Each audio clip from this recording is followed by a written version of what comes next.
NEET exam పైన ఢిల్లీలో అట్లాగే హైదరాబాద్లో కూడా ఆందోళన జరుగుతున్నాయి. అయితే నీట్ ఎగ్జామ్ పైన చర్చకు మేము సిద్ధంగా ఉన్నామని చెప్పేసి కూడా బీజేపీ చెప్తున్నప్పటికీ కూడా కాంగ్రెస్ వాళ్ళు కూడా చర్చకు రావట్లేదు.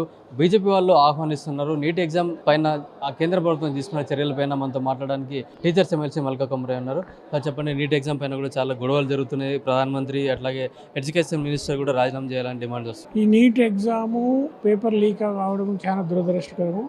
ఆల్రెడీ పేపర్ లీక్ అయింది, దాని మీద మళ్ళీ రీ ఎగ్జామ్ కండక్ట్ చేశారు. మళ్ళీ అందరూ స్టూడెంట్స్ ఎగ్జామ్ పాస్ అయ్యి ఇప్పుడు మన అడ్మిషన్ ప్రాసెస్ కూడా స్టార్ట్ అయింది. అంటే కొంతమందికి మళ్ళీ ఎగ్జామ్ రాయడం జరిగింది కాబట్టి అంత కొంచెం ఇబ్బంది కలిగింది. అంతవరకు ఓకే. అకాడమిక్ ఇయర్ లాస్ కాకుండా గవర్నమెంట్ ఆల్రెడీ స్టెప్స్ తీసుకుంది. మన ప్రధాని గారు ఎడ్యుకేషన్ మినిస్టర్ రిజిగ్నేషన్ చేయడం అవసరం లేదు, ఎందుకంటే government of India all steps తీసుకున్నది. ప్రధాని గారు క్షమాపణ కూడా చెప్పారు, మోరల్ రెస్పాన్సిబిలిటీ తీసుకొని. దాని కన్సర్న్ ఆఫీసర్స్ని అందరినీ ట్రాన్స్ఫర్ చేశారు, మిగతా కొంతమందిని సస్పెండ్ చేశారు, కేసు సిబిఐకి ఇవ్వడం జరిగింది. దాని మీద ఇప్పుడు స్పెషల్గా ఒక యాక్ట్ని తీసుకొచ్చి ఫాస్ట్ ట్రాక్ కోర్టు తీసుకొచ్చి ఎవరైతే పేపర్ లీక్ ఎటువంటి చేస్తారో ఈ గవర్నమెంట్ ఆఫ్ ఇండియా లెవెల్లో కాకుండా స్టేట్ గవర్నమెంట్స్ కూడా ఎక్కడైనా విధంగా ఇట్లా పేపర్ లీక్ అయితే వాళ్ళకి ఇమీడియట్గా కఠిన శిక్ష పడాలనేది యాక్ట్ కూడా తీసుకురావడం జరిగింది. కాబట్టి ఈ పేపర్ లీక్ అవ్వడము అనేది దురదృష్టం. కాబట్టి దీన్ని ఫ్యూచరుగా మళ్ళీ జరగకుండా ఇండియాలోనే అన్ని స్టేట్లు సెంట్రల్ గవర్నమెంట్ ఏ డిపార్ట్మెంట్లో కూడా జరగకుండా యూపీఎస్సీ ఎగ్జామ్స్ అవుతుంది అంత పకడ్బందీగా ఎగ్జామ్ కండక్ట్ చేయడానికి యాక్ట్ని అమెండ్ చేసుకొచ్చి ఫాస్ట్ ట్రాక్ కోర్టు తీసుకొచ్చి అన్ని స్టెప్స్ తీసుకోవడం జరిగింది. కాబట్టి ఇక ముందు ఇటువంటి జరగకుండా స్టెప్స్ అన్ని గవర్నమెంట్ ఆఫ్ ఇండియా కేర్ఫుల్గా అన్ని స్టెప్స్ తీసుకున్నది. ఇప్పుడు పార్లమెంట్ జరుగుతున్న సందర్భంలో ఇట్లాంటి ఆందోళనలు చేస్తున్నారు వీళ్ళు, దీనిపైన ఏమంటారు?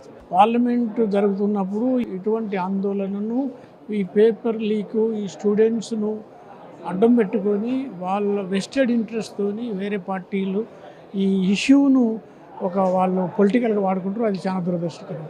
ఎందుకంటే దీని వెనకాల వేరే కంట్రీస్, ఫారిన్ కంట్రీస్ వాళ్ళ హ్యాండ్ ఉంది.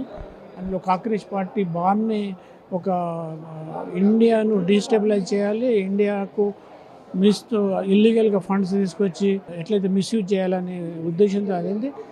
ఆ రోజు ఏదైతే లారీలలో స్టోన్స్ తీసుకొచ్చి బయటకు వెళ్ళి విద్యార్థులు చాలా తక్కువ మంది ఉన్నారు, బయటకు వెళ్ళి వచ్చిన వాళ్ళు ఉన్నారు. వాళ్ళందరూ వీడియోస్ మీరు చూస్తుంటే తెలుస్తుంది వాళ్ళు ఏ విధంగా మాట్లాడుతున్నారు. ఇండియాను ముక్కలు చేయాలి, నేపాల్ లాగా, బంగ్లాదేశ్ లాగా డీస్టెబిలైజ్ చేయాలని మాట్లాడుతారు. అది చాలా అన్యాయం.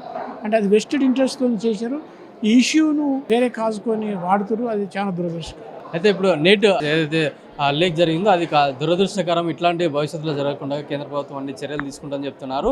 అట్లాగే పార్లమెంట్లో తాము బీజేపీ ప్రభుత్వం దీనిపైన చర్చకు సిద్ధమని చెప్పినప్పటికీ కూడా కాంగ్రెస్ ప్రభుత్వం కానీ ఇతర విపక్షాలు కూడా ఎవరు కూడా పార్లమెంట్ రావడానికి సిద్ధంగా లేరు. ఇప్పటికైనా వాళ్ళు విద్యార్థుల భవిష్యత్తు దృష్టి ఉంచుకొని దానిపైన చర్చకు సిద్ధంగా ఉండాలని చెప్తున్నారు. అట్లాగే కొన్ని అసాంఘిక శక్తులు కూడా ఇక్కడ ఈ ఆందోళనలు పాల్గొంటున్న వాళ్ళ పట్ల కూడా విద్యార్థులు జాగ్రత్తగా ఉండాలని చెప్పేసి టీచర్స్ ఎమ్మెల్సీ మల్కా కుమ్రే అయితే హెచ్చరిస్తున్నారు. కెమెరామెన్ శ్రీకాంత్, కిరణ్ కుమార్, పల్లవి టీవీ, హైదరాబాద్.